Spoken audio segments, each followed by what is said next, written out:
Hello.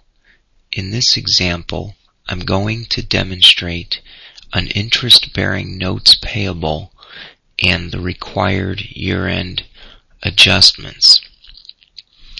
The problem appears in yellow.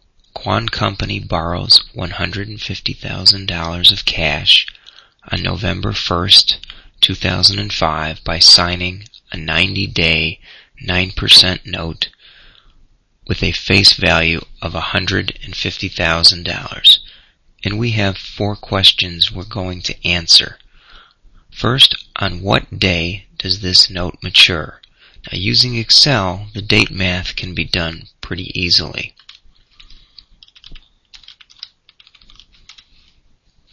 (11-1-2005) is the date of the note.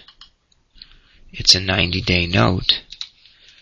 If we simply add a date value that Excel knows, plus the dates, the number of days that the note runs, it will calculate the ending date for us.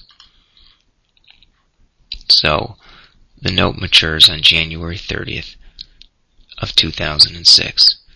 Now let's cover question 2. How much interest expense results from this note in 2005? And assume that we're using a 360-day year. Now, rather than typing all of that out, I have some information that I know we're going to need. The principal is $150,000. The interest rate is 9%. And the fraction of the year is equal to November and December would be 60 days divided by 360 days. Does everyone see how I'm going to derive that fraction? And then we simply multiply the principal times the interest times the fraction of the year to come up with the answer to question 2, which is $2,250. Now let's come up with the interest expense for 2006.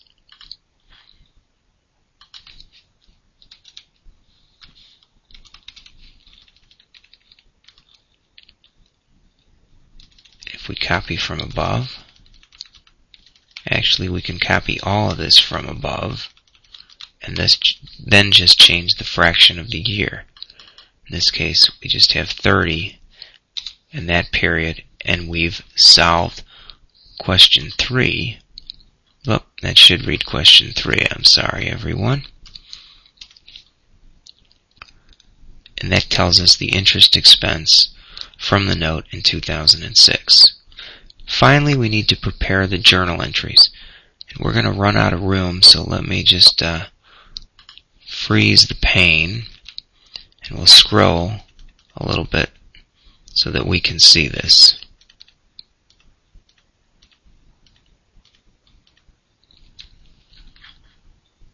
Okay, first let's deal with the entry on 11-1-2005, and that's the issuance of the note. We're going to debit cash for $150,000 and credit notes payable, increasing the liability for the same amount. Then on 12/31/2005, we've got to record the debit to interest expense and the credit to interest payable to record the accrued interest on the note. And that interest expense is simply going to be equal to the amount we've already calculated for 2005. And we've taken care of the entry on 12/31/2005. Let me scroll a little bit more. Oh, maybe that's one too many. And let's calculate what happens at the end of the note.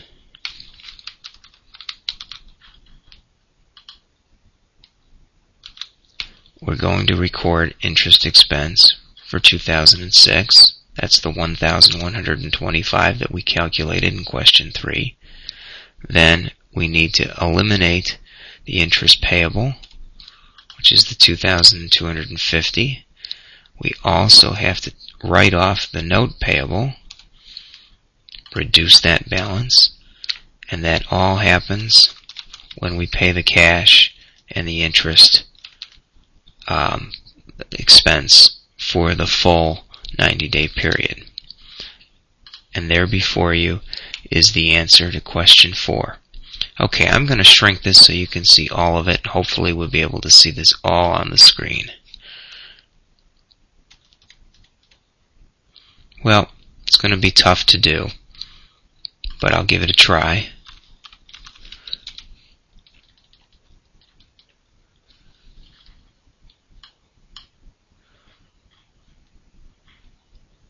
And there's the problem solved.